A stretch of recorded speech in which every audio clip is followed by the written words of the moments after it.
حدیث نمبر 453۔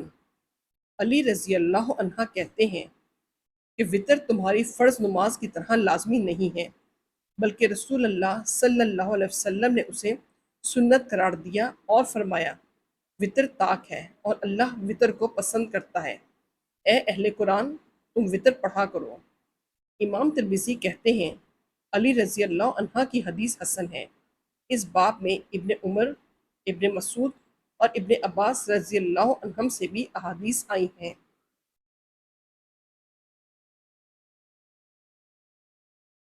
حدیث نمبر 456۔ جابر رضی اللہ عنہ سے روایت ہے کہ نبی اکرم صلی اللہ علیہ وسلم نے فرمایا تم میں سے جسے اندیشہ ہو کہ رات کے آخری پہر میں نہیں اٹھ سکے گا تو رات کے شروع ہی میں وطر پڑھ لے، اور جو رات کے آخری حصے میں اٹھنے کی امید رکھتا ہو تو رات کے آخری حصے میں وطر پڑھے، کیونکہ رات کے آخری حصے میں قرآن پڑھنے پر فرشتے حاضر ہوتے ہیں، یہ افضل وقت ہے۔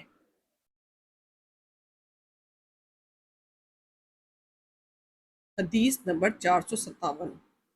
مسروق سے روایت ہے کہ انہوں نے ام المومنین عائشہ رضی اللہ عنہا سے رسول اللہ صلی اللہ علیہ وسلم کے وطر کے بارے میں پوچھا تو انہوں نے کہا آپ صلی اللہ علیہ وسلم نے رات کے ہر حصے میں وطر پڑھا ہے، شروع رات میں بھی، درمیان میں بھی اور آخری حصے میں بھی، اور جس وقت آپ کی وفات ہوئی تو آپ کا وطر سحر تک پہنچ گیا تھا۔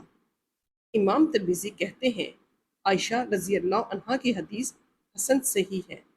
اس باب میں علی، جابر، ابن مسعود انصاری اور ابو قتادہ رضی اللہ عنہم سے بھی احادیث آئی ہیں۔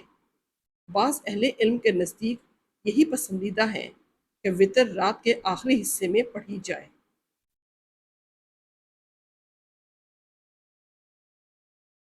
حدیث نمبر 458۔ ام المومنین ام سلامہ رضی اللہ عنہا کہتی ہیں کہ نبی اکرم صلی اللہ علیہ وسلم وطر 13 رکعت پڑھتے تھے، لیکن جب آپ عمر رسیدہ اور کمزور ہو گئے تو 7 رکعت پڑھنے لگے۔ امام ترمذی کہتے ہیں ام سلامہ رضی اللہ عنہا کی حدیث حسن ہے۔ اس باب میں عائشہ رضی اللہ عنہا سے بھی روایت ہے، نبی اکرم صلی اللہ علیہ وسلم سے 13، 11، 9، 7، 5، 3 اور 1 سب مروی ہیں۔ اسحاق بن ابراہیم کہتے ہیں یہ جو روایت ہے کہ نبی اکرم صلی اللہ علیہ وسلم وطر 13 رکعت پڑھتے تھے،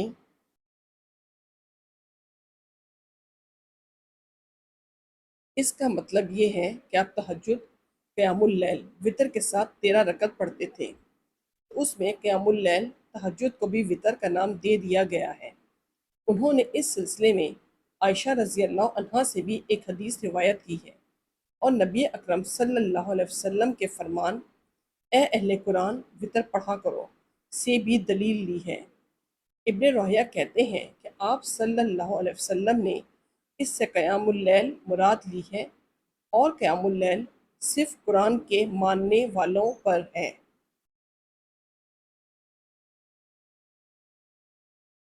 حدیث نمبر 459۔ ام المومنین حضرت عائشہ رضی اللہ عنہا کہتی ہیں کہ نبی اکرم صلی اللہ علیہ وسلم کی قیام اللیل تہجد 13 رکعت ہوتی تھی، ان میں 5 رکعت وطر کی ہوتی تھی۔ ان 5 میں آپ صرف آخری رکعت ہی میں قاعدہ کرتے تھے، جب مؤذن اذان دیتا تو آپ کھڑے ہو جاتے اور 2 ہلکی رکعتیں پڑھتے۔ امام ترمذی کہتے ہیں عائشہ رضی اللہ عنہا کی حدیث حسن صحیح ہے۔ صحابہ کرام وغیرہ میں سے بعض اہل علم کا خیال ہے کہ جس وطر کی 5 رکعتیں ہیں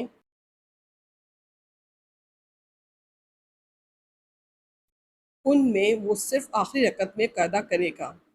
میں نے اس حدیث کے بارے میں کہ نبی اکرم صلی اللہ علیہ وسلم 9 اور 7 رکعت وطر پڑھتے تھے، ابو معصب مدینی سے پوچھا کہ نبی اکرم صلی اللہ علیہ وسلم 9 اور 7 رکعتیں کیسے پڑھتے تھے، تو انہوں نے کہا آپ صلی اللہ علیہ وسلم 2 رکعت پڑھتے اور سلام پھیرتے جاتے، پھر 1 رکعت وطر پڑھ لیتے۔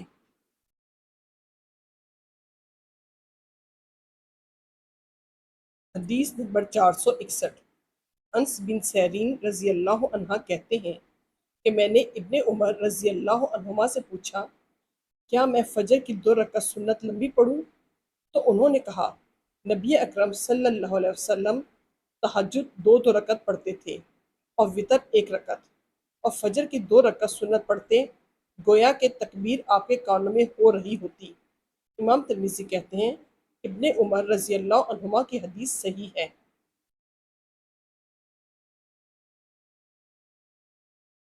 حدیث نمبر 467۔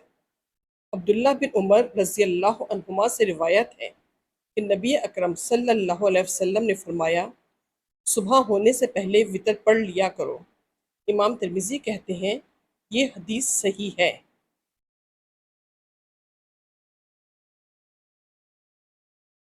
469۔ عبداللہ بن عمر رضی اللہ عنہما سے روایت ہے کہ نبی اکرم صلی اللہ علیہ وسلم نے فرمایا، جب فجر طلوع ہو گئی تو تہجد، قیام اللیل اور وطر کا سارا وقت ختم ہو گیا، لہٰذا فجر کے طلوع ہونے سے پہلے وطر پڑھ لیا کرو۔ امام ترمذی کہتے ہیں کہ سلیمان بن موسیٰ ان الفاظ کے ساتھ منفرد ہیں۔ نیز نبی اکرم صلی اللہ علیہ وسلم سے مروی ہے کہ آپ نے فرمایا، فجر کے بعد وطر نہیں۔ بہت سے اہل علم کا یہی قول ہے، اور شافعی، احمد اور اسحاق بن راہویہ بھی کہتے ہیں یہ لوگ نماز فجر کے بعد وطر پڑھنے کو درست نہیں سمجھتے۔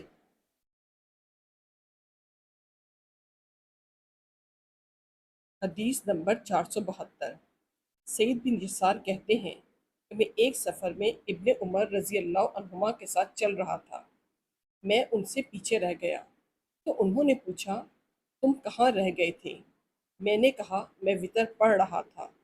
انہوں نے کہا، کیا رسول اللہ صلی اللہ علیہ وسلم کی ذات میں تمہارے لیے اسوہ نہیں؟ میں نے رسول اللہ صلی اللہ علیہ وسلم کو تو اپنی سواری ہی پر وطر پڑھتے دیکھا ہے۔ امام ترمذی کہتے ہیں ابن عمر رضی اللہ عنہما کی حدیث حسن صحیح ہے۔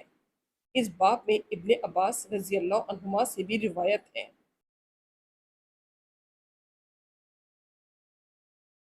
صحابہ کرام وغیرہ میں سے بعض اہل علم اسی طرف گئے ہیں۔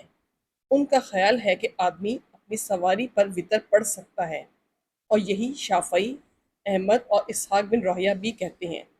اور بعض اہل علم کہتے ہیں کہ آدمی سواری پر وطر نہ پڑھے، جب وہ وطر کا ارادہ کریں تو اسے اتر کر زمین پر پڑھیں۔ یہ بعض اہل کوفہ کا قول ہے۔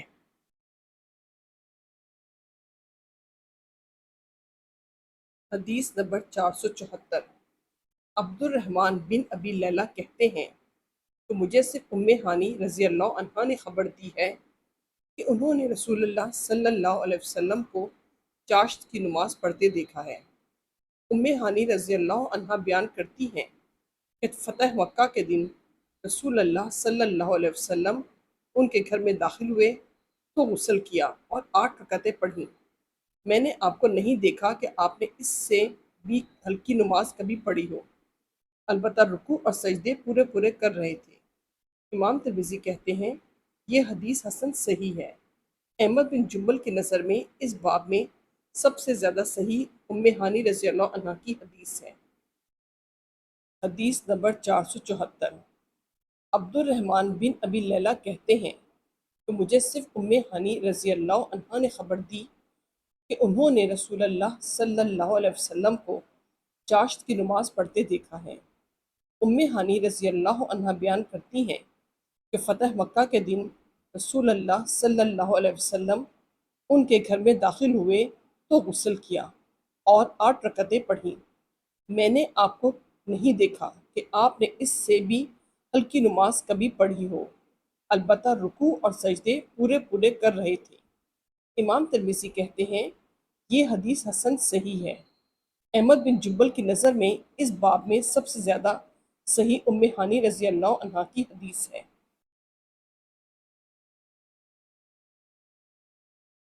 حدیث نمبر 485۔ ابو ہریرہ رضی اللہ عنہ کہتے ہیں کہ رسول اللہ صلی اللہ علیہ وسلم نے فرمایا، جو مجھ پر ایک بار صلاۃ درود بھیجے گا، اللہ اس کے بدلے اس پر 10 بار صلاۃ درود بھیجے گا۔ امام ترمذی کہتے ہیں ابو ہریرہ رضی اللہ عنہ کی حدیث سند صحیح ہے۔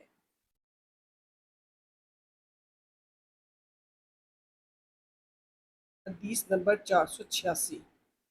عمر بن خطاب رضی اللہ عنہ کہتے ہیں کہ دعا آسمان اور زمین کے درمیان رکی رہتی ہے، اس میں سے ذرا سی بھی اوپر نہیں جاتی جب تک کہ تم اپنے نبی کریم صلی اللہ علیہ وسلم پر صلاۃ درود نہیں بھیج لیتے۔